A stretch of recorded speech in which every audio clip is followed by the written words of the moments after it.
Today, I'd like to speak with you about the nature of the mind. But in order to do that, we really need to examine what it is our inherent nature, our truth. Our inherent nature is one of open, receptive, awareing consciousness. And when we're in this truth, we are residing in love as love. This is a state that's without separation, it's unitive. In essence, we are living as one. From that receptive state, we can respond to life moment by moment rather than react out of fear in a misguided effort to avoid fear and suffering.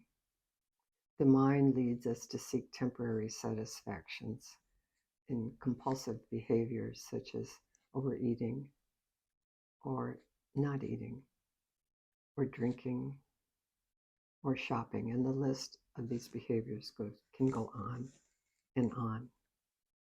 The mind, by nature, is never satisfied. It always wants more. It believes that there's safety in having and acquiring things or positions. We can see how the media has picked up on this relentless acquisitiveness by creating ads that cater to our desires, that tell us that without this drug, we won't be healthy, or we need this object or this thing in order to be happy and satisfied in our life or to feel safe. Fear is at the basis of the mind.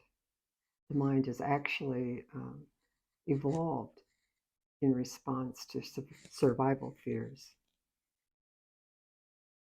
When the mind evolved, the fears were of predators such as saber-toothed tigers or rival groups. But now these fears are no longer appropriate. So the mind learned to attach fear to psychological issues, and particularly to undigested trauma from our past. So now when a fear comes up, it gets linked to a series of experiences that go way back to the original childhood trauma. And as a result, the current fear becomes exaggerated and laden with drama. On top of this, the workings of the mind are filtered through layers of conditioning from our earliest childhood. We're conditioned by our parents, by our teachers, by authority figures, by the media, and by the culture in general. Unfortunately, this conditioning is coming from people and institutions that are also fused with the mind in its base in fear. Most fear leads to divisiveness, to disconnection, to criticism and judgment. Our mind likes to find fault and to lay blame. It measures and it compares. We're always defensively circling our wagons to try to find some elusive sense of safety. The mind constantly creates stories about what's going on, about how we might respond in the future or what we could have done from looking at the past. And these stories, if carefully examined, at their basis are rarely true. The stories are mainly ways that we use to deflect ourselves from our current fear or suffering. The mind holds on to rigid perceptions. It sees things in black and white. And it likes to take an experience and box it up by naming and labeling. So, for example, if we're out in nature and we see a tree, the mind jumps in and takes us away from that being present with that experience into, well, that's an oak tree. I remember when I was a child and I used to like to climb on the low branches of the oak tree. I wonder why this tree doesn't have that same branch structure, and on and on. The mind fears its own demise. And the mind isn't going to die because it's a very valuable functioning tool that we have. But the evolutionary possibility for humanity is for humanity to end its enslavement to the mind, to become disidentified with the mind, and to move out of being fused with the mind, because that fusion with the mind is what brings us into suffering. Anyone who's had ruminating thoughts knows that telling yourself to stop thinking doesn't work in a way that puts you at war with your thoughts. Instead, it's helpful to create a little distance. Languaging is important. Drop the possessive. Refer to the mind as the mind rather than my mind. This gives you a little bit more distance so that you can then begin to observe the mind more carefully.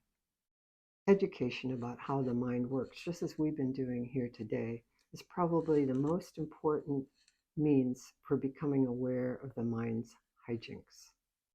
And when we're in a state of awareness, when we can watch the mind, then we have more choice available to us. When we're in awareness, we can observe that the mind is telling stories, or that the mind is going to a dead past or to a fantasized future. This noticing creates a distance. The mind is based in fear, and the opposite of fear is love. To reject and make war with the mind doesn't work.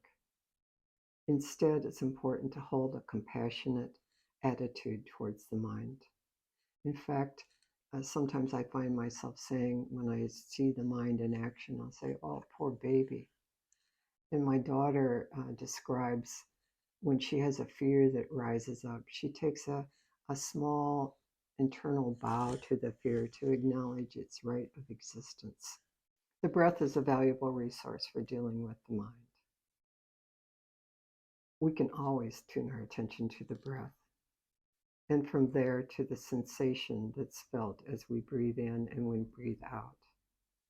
When we're in sensation, we cannot be in the mind. They cannot coexist. We can cultivate witness consciousness by making that sacred turn inwards.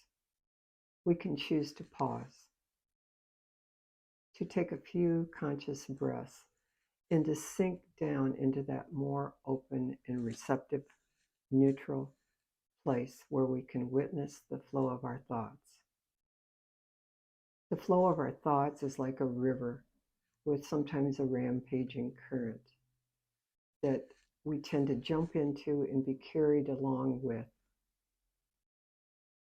In this way, we become fused with our thoughts. Instead, when we're in that witnessing state, we can sit on the bank of the river and witness the flow of our thoughts without giving it as much power and credence. As we do this over and over with time, we begin to notice that we are sitting in a calm, peaceful state of presence. Ultimately, we return to abide as open, receptive, loving, unitive consciousness.